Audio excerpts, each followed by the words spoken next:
चलिए दोस्तों, आज हम लोग चैनल पे एसएमपीएस के बारे में देखते हैं और स्वागत है आप सबका एक बार फिर से आपके अपने चैनल एनिमेशन वायरिंग वर्ल्ड में। दरअसल पिछले कुछ टाइम से चैनल बंद कर रखा था, मैंने नहीं बना रहा था वीडियो, कुछ समस्याएं चल रही थी तो दूसरे चैनल के चलते एसएमपीएस का टॉपिक इस पर क्लियर नहीं हो पा रहा था, तो सोचा आगे अब हम कंटिन्यू करेंगे। एक साल लगभग हो गया मुझे छोड़े हुए। इस डायग्राम को बना के मैंने कुछ पार्ट एक्सप्लेन कर दिए थे, लेकिन फिर कुछ कमियां आ गई जिसकी वजह से आगे नहीं हो पाया। तो चलिए हम आगे देखते हैं। तो यहाँ हम देखते हैं कि हमने जो सर्किट बनाया था वो पहले मैं कंप्लीट कर देता हूँ।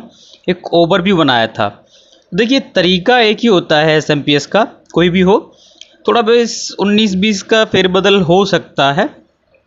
और ये मैंने एक साल पहले सर्किट डायग्राम बनाया था, तो इसमें कुछ क्वेश्चन आंसर हैं जो मैंने लगभग 13-14 क्वेश्चंस छांटे अभी तक।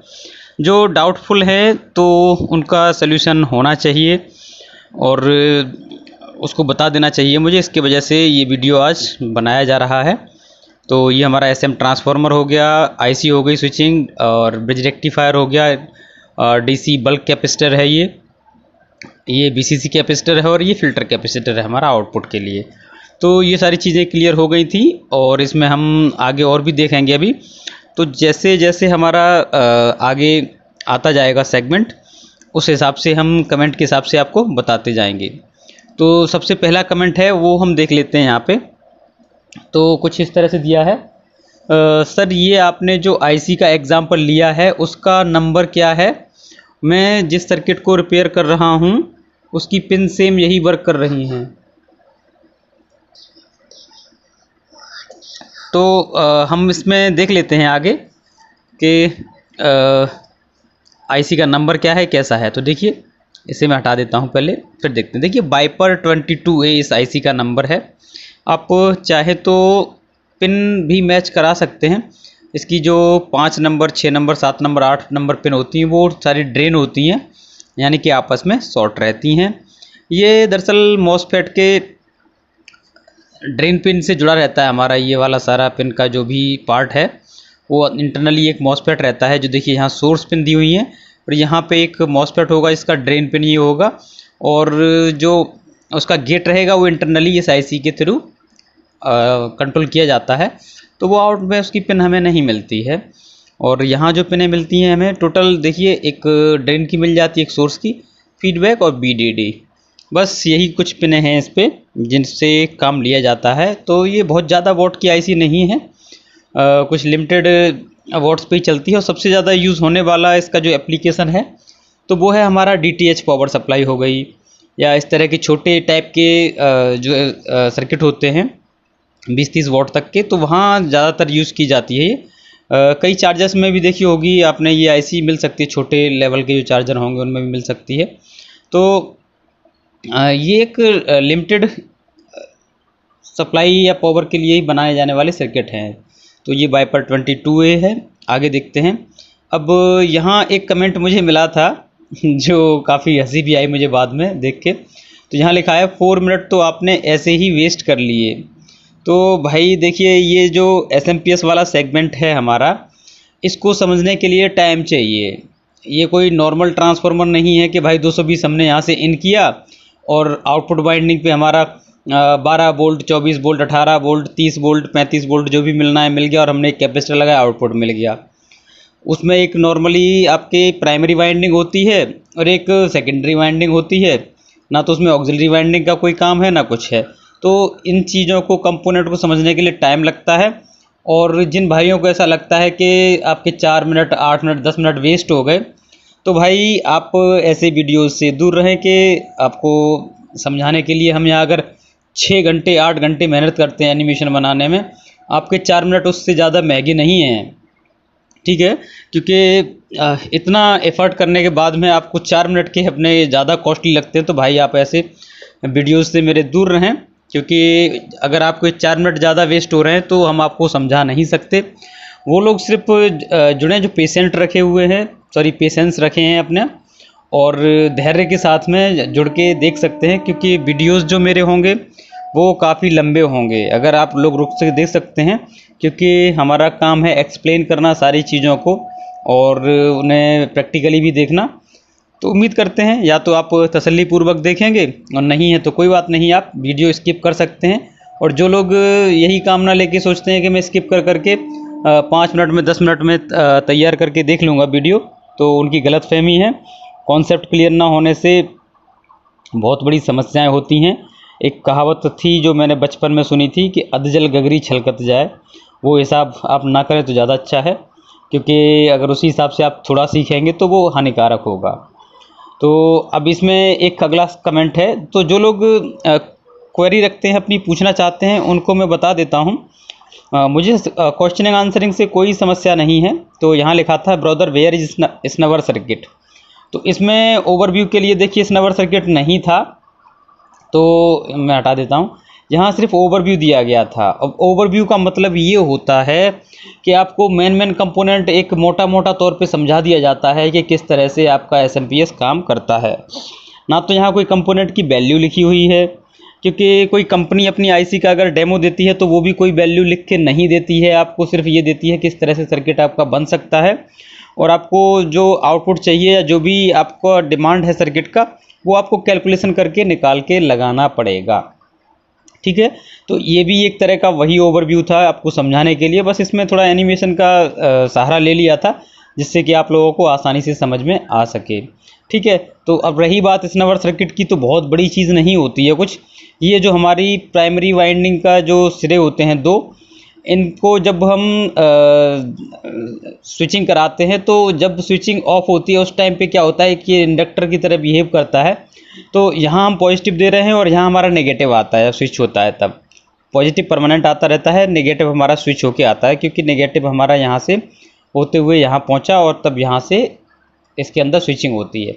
लेकिन जब स्विच ऑन हुआ और उससे ऑफ हुआ तो क्या होता है, इसके अंदर इंडक्टर का जो स्वभाव होता है उसका ये होता है कि विपरीत पोलैरिटी का एक वोल्टेज जनरेट करता है। पोलैरिटी उसकी विपरीत रहेगी, मान लीजिए इधर माइनस रहेगा और इधर प्लस रहेगा, तो वो क्या होगा कि वो हार्मफुल है हमारे, हो सकता है कि इस कंपोनेंट को जला दे, हमारे इसमें कहीं ना कहीं समस्या हो जाएगी, आईसी जल सकती है, या फिर हमारे जो डीसी कैपेसिटर है उस पर भी इफेक्ट आ सकता है, तो और ट्रांसफार्मर भी ख़राब हो सकता है। तो इन चीज़ों से बचने के लिए क्या किया जाता है, उस रिवर्स वोल्टेज और करंट को हम यहीं पे यूटिलाइज़ करके उसे ख़त्म कर देते हैं। वो कैसे करते हैं तो देख लेते हैं। बहुत ज़्यादा कुछ नहीं है स्नवर सर्किट में, देख लीजिए। पॉजिटिव पे हमने एक इस तरह से डायोड लगा हुआ मिलेगा आपको, जिसका जो पॉजिटिव सिरा है वो इधर ही रहेगा, और ये एक रेजिस्टेंस लगी रहेगी उसके साथ, और यहाँ से आके ये यहाँ पे थोड़ा सा कुछ डिस्टर्ब है, मैं इसे सही कर देता हूँ, उसके बाद बताता हूँ। ये नेगेटिव के साथ में लगता है आके, तो अभी यहाँ पॉजिटिव के साथ दिख रहा है, तो ये थोड़ी सी मैं सही कर देता हूँ इसे पहले, फिर उसके बाद से देखते हैं। तो यहाँ हम देखेंगे कि ये हमारा डायोड लगा है जो पॉजिटिव साइड जहाँ है, और ये बता दिया है इतना। दरअसल जो लाइन मिस्टेक हो गई थी वो ये है कि हमारा इस वाली लाइन के साथ में ये जुड़ा रहेगा। अब देखिए यहाँ क्या है कि एक डायोड लग गया, उसके सीरीज़ में एक रेजिस्टेंस लग गई, तो डायोड हमारा पॉजिटिव साइड जुड़ा हुआ है और रेजिस्टेंस का दूसरा सिरा है वो हमारा जो यहाँ पे स्विचिंग होके आता है नेगेटिव साइड, मान लीजिए एक तरह से यहाँ जुड़ा हुआ है। यानी कि ट्रांसफॉर्मर की प्राइमरी वाइंडिंग में जिस तरफ पॉजिटिव आया है वहाँ हमारा डायोड लगेगा, और जिस तरफ नेगेटिव स्विच होता है वहाँ रेजिस्टेंस से होके आएगा, और इसके साथ ही एक पीएफ लगा रहता है। मैं यहाँ बना देता हूँ पीएफ को भी, तो ये आपका पीएफ हो गया।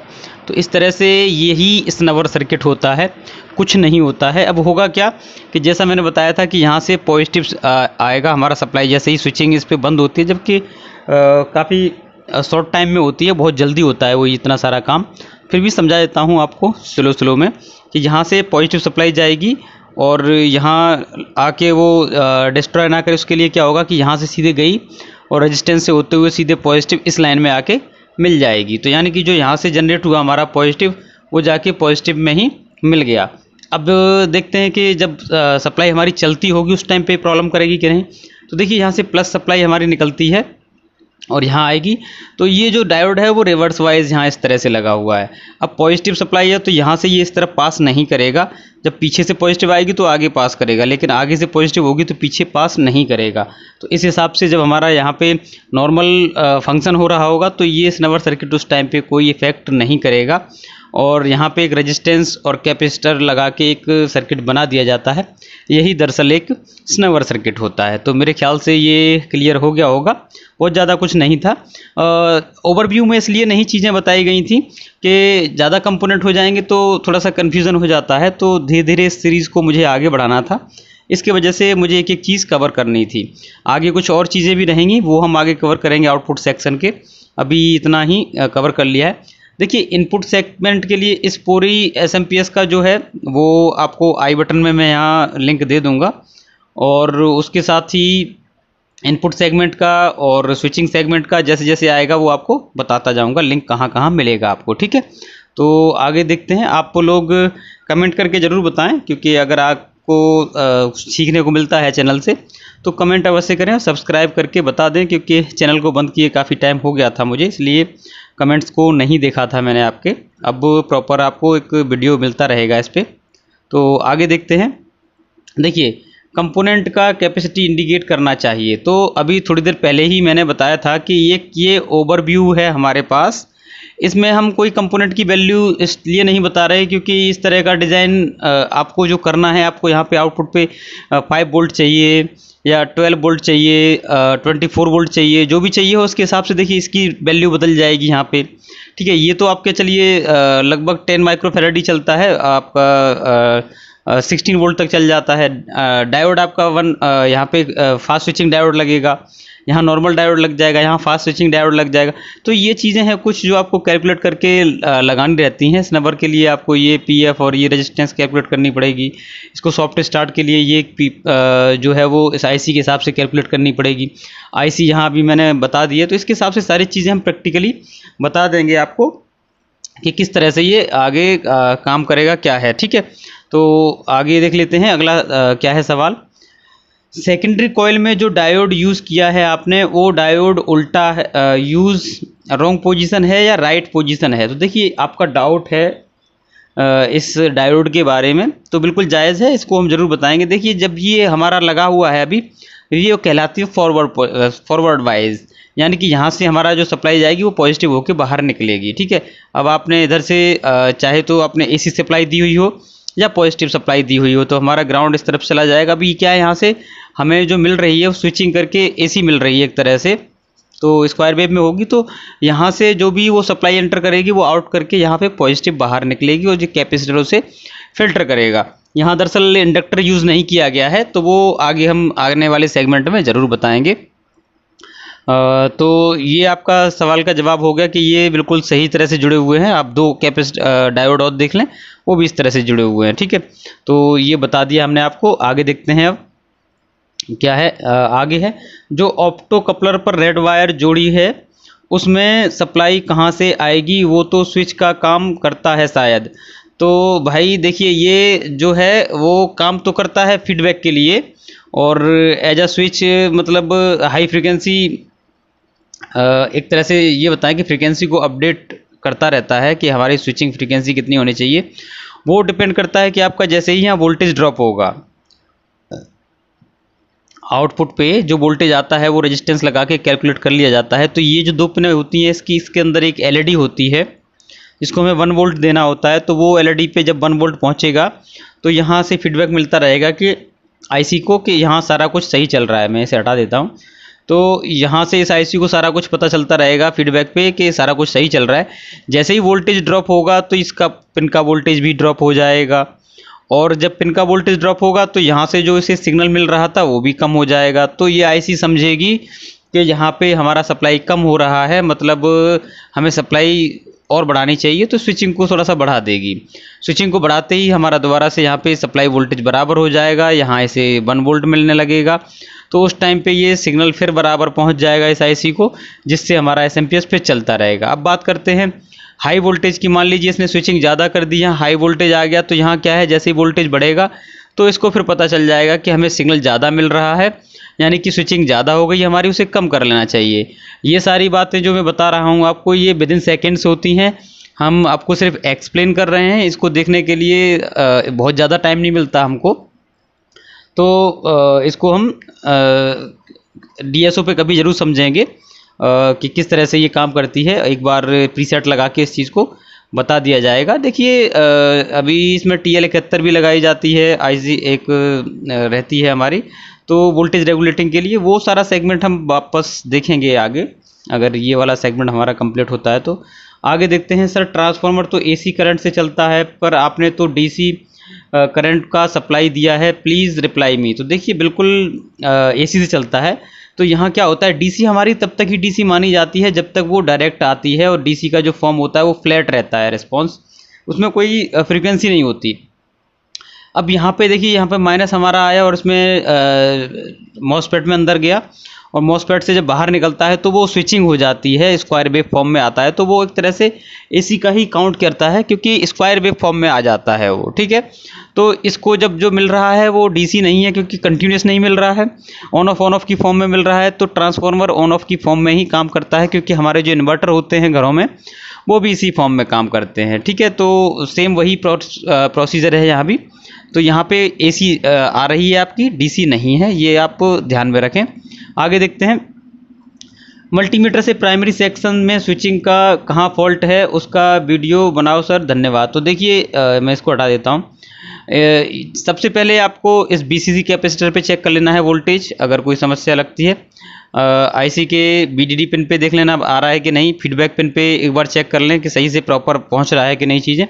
ये सारी चीज़ चेक करने के बाद में मैं आपको प्रैक्टिकल वीडियो जब आऊँगा लेके इसका जल्दी ही, क्योंकि सीरीज़ है हमारी, और मेरे पास इसका SMPS रखा है 22A का, उस पर हम लोग ये डिस्कस करेंगे, आपको ज़रूर बताएंगे किस तरह से चेक करेंगे। तो वो सारी कंपोनेंट पे हम देख लेंगे ज़रूर, ठीक है।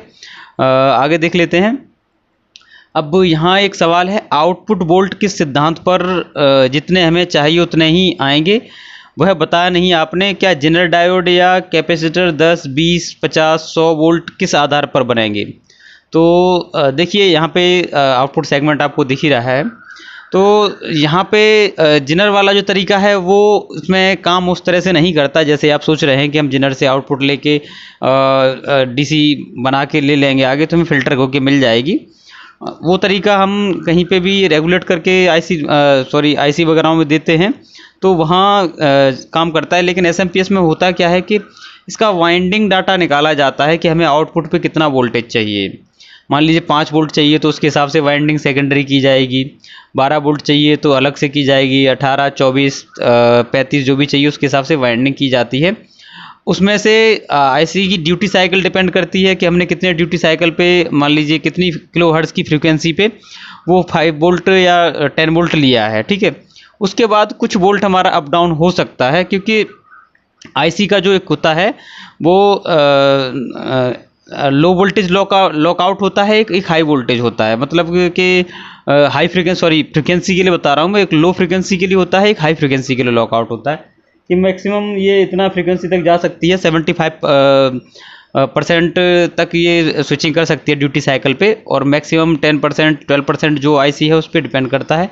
ये एक वीडियो में बता चुका हूँ। स्विचिंग वाला जो सेगमेंट है वो मैं यहाँ आई बटन में दे रहा हूँ लिंक, वहाँ जाके देखें, आपको क्लियर समझ आ जाएगा कि किस तरह से IC काम करती है। तो ये उस हिसाब से आपके डिपेंड करेंगे। और जो कैपेसिटर की बात कही है आपने, तो वो वोल्टेज के हिसाब से कैपेसिटर हमें लगाना होता है। अगर 5 वोल्ट है तो यहाँ हम 10 वोल्ट लगा देंगे, अगर 12 वोल्ट आएगा तो 16 वोल्ट लगा देंगे, अगर हमारा कोई 24 वोल्ट का SMPS है तो 35 वोल्ट लगा देंगे, 35 वोल्ट का है तो हम वहाँ 50 वोल्ट लगा देंगे। इससे ऊपर है तो जैसे जैसे है वो कैपेसिटर बढ़ा के हम लगाते जाएंगे।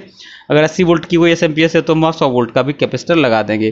तो वो डिपेंड करता है आपका स्विचिंग और ट्रांसफार्मर की कैलकुलेशन पे। तो ये आपका सवाल था, ये हो चुका है। आगे देखते हैं। This is not complete circuit, lot of circuit and component are missing. तो जैसे कि मैं पिछले अभी थोड़ी देर पहले भी बता चुका हूँ, पिछले कुछ मिनट पहले ही, कि ये जो है ओवरव्यू है, और ओवरव्यू में मैंने कोई कंपोनेंट की वैल्यू या कुछ भी यहाँ नहीं लिखा हुआ है। सिर्फ एक ओवरव्यू में बताया गया कि कंपोनेंट क्या क्या लगे होते हैं, रेजिस्टेंस क्या होगी, पीएफ क्या है, डायोड कहाँ लगा होगा, कैपेसिटर और ऑप्टोकपलर किस तरह से रेंज होते हैं। यहाँ पे एक TL 431 और लग जाएगी यहाँ पे अगर, तो ये सर्किट में इतना ही हो सकता है क्योंकि वोल्टेज रेगुलेशन के लिए वो काम आती है। कुछ लो लेवल के होते हैं उनमें डायरेक्ट हम रेजिस्टेंस लगा के भी ड्रॉप आउट कर सकते हैं। तो ये एक सिर्फ ओवरव्यू बताया था कि हाँ हमें 1 वोल्ट लाना होता है। अब 1 वोल्ट आप कैसे ला रहे हैं, किस तरह से रेंज कर रहे हैं, वो डिपेंड करता है SMPS की डिज़ाइनिंग पे। तो यहाँ 1 वोल्ट आते ही आपको जितनी भी फ्रिक्वेंसी के लिए आपने इस ट्रांसफार्मर की वाइंडिंग को कैलकुलेट किया है उतना हमें मिलना लगेगा। तो ये कंपोनेंट थे जिस स्नवर सर्किट के लिए लोग ज़्यादा परेशान थे, तो वो यहाँ आपको दिख रहा है बना हुआ, ये स्नवर सर्किट है। ठीक है, तो ये हो गया क्योंकि वीडियो काफ़ी लंबा हो जाएगा और इसका पूरा ओवरव्यू जिन लोगों ने नहीं देखा है वो मैं यहाँ आई बटन में दे रहा हूँ, तो वहाँ जाके देख सकते हैं। और आगे देख लेते हैं। सर NTC की डेफिनेशन आपने रॉन्ग बता दी, sorry without load zero resistance होता है और ओवरलोड लोड होगा तो इसकी रेजिस्टेंस बढ़ जाएगी। तो देखिए भाई, थोड़ा सा गलतफहमी है आपको, क्योंकि जैसे जैसे ये हीट होता है इसका रेजिस्टेंस कम होता है। इसका प्रैक्टिकल लाइव में दूंगा करके आपको, ठीक है, तो उसमें आप देख सकते हैं और वहाँ से आपको पता चल जाएगा। इसमें साथ में अटैच करूँगा मैं। और इनपुट सेगमेंट का जिन लोगों ने नहीं देखा है अभी तक, तो मैं आई बटन में लिंक दे रहा हूँ, आप लोग वहाँ देख लें जाके कि इनपुट सेगमेंट में क्या क्या प्रोटेक्शंस लगे होते हैं और क्यों ज़रूरी होते हैं। आपका जानना ज़रूरी है। ये पूरी सीरीज़ है और आप यहाँ से जाके देख सकते हैं। ठीक है, चलिए आगे देखते हैं। इसके बाद ये transformer DC pulsating voltage use करता है क्या? तो देखिए बिल्कुल नहीं, क्योंकि हमारा जो यहाँ बल्क कैपेसिटर लगा हुआ है ये प्योर फिल्टर करने के बाद ही हमारा इस IC के पास भेजता है और यहाँ से ही ट्रांसफार्मर को जाता है। तो यहाँ DC बनने के बाद ही जाता है आगे, पल्सेटिंग नहीं जाती। अगर इस हम कैपेसिटर को नहीं लगाएंगे तो पल्सेटिंग DC बनेगी और उसके वजह से ये प्रॉपर काम नहीं करेगा। कोई भी सेगमेंट हमारा, ये कैपेसिटर भी ख़राब हो जाता तब भी सप्लाई काम नहीं करती है, ये आपने देखा होगा। तो ये फिल्टर करने के लिए ही कैपेसिटर लगाया जाता है। 47 माइक्रोफैरड या 68 माइक्रोफैरड इस तरह का आपने देखा होगा। ठीक है, तो ये ज़रूरी है। आगे देख लेते हैं। जिनर के बगैर SMPS काम कैसे होगा? तो इसमें जिनर की ज़रूरत नहीं होती है, क्योंकि यहाँ हमें कोई जिनर की आवश्यकता नहीं है। ये अरेंजमेंट है, काफ़ी है। और जिनर हमारा जो होता है वो जो नॉर्मल ट्रांसफार्मर हमारे होते हैं 50 हर्ट्ज़ वाले, वहाँ हमें ज़रूरत पड़ती है वोल्टेज को रेगुलेट करने के लिए। SMPS में ये फीडबैक सेक्शन होता है, ये खुद ही वोल्टेज रेगुलेट करता रहता है और प्रॉपर उतना ही वोल्टेज हमें मिलता है। तो यहाँ जनर की हमें आवश्यकता नहीं पड़ती है। अगला देखते हैं, ऑप्टो कपलर कैसे काम करता है, नहीं पता। तो देखिए, आपको अगर नहीं पता है तो कोई बात नहीं है। ऑप्टो कपलर का इतने देर से मैं यहाँ पे बोल के बता रहा हूँ कि यहाँ हमारा जब 1 वोल्ट आता है तो ये एक फीडबैक यहाँ देता है IC को कि सारा कुछ सही चल रहा है और उसके हिसाब से ये काम करता है। तो इसके ऊपर मैं एक डीप वीडियो बना दूंगा, उसको देख के हम आपको ज़रूर समझा देंगे कि किस तरह से। तो आप लोग जुड़े रहें और फीडबैक सेक्शन सारा कुछ क्लियर कर लेंगे, आउटपुट सेक्शन भी वहाँ क्लियर कर लेंगे। तो इसके कुछ और वीडियोस भी हैं जो इनपुट सेगमेंट के, और यहाँ पे आई बटन में आपको लिंक मिलते रहेंगे। जो एक्स्ट्रा है मैं वो भी डाल देता हूँ यहाँ पे, तो वो आप लोग ज़रूर देख लें। कुछ रिपेयरिंग के भी हैं, वो भी डाल दूंगा। तो आगे देखते हैं कि इतना काफ़ी कुछ हो गया है। अब ओवरव्यू इतना हो गया। मेरे ख्याल से 90% जो समस्याएं आप लोगों को फेस होती हैं वो सॉल्यूशन हो गई हैं। और अभी हम प्रैक्टिकल में कुछ चीज़ें देख लेंगे। NTC वाला हो गया या डायोड वाला हो गया, तो वो सारी चीज़ें हम यहाँ देख लेंगे। और फिर आगे आपको ये वीडियो कैसा लगा वो कमेंट में ज़रूर बताएं, और कौन कहाँ से देख रहा है ये ज़रूर बता दें। ठीक है, तो चलिए आगे का प्रैक्टिकल देख लेते हैं हम लोग। तो प्रैक्टिकल में मिलते हैं।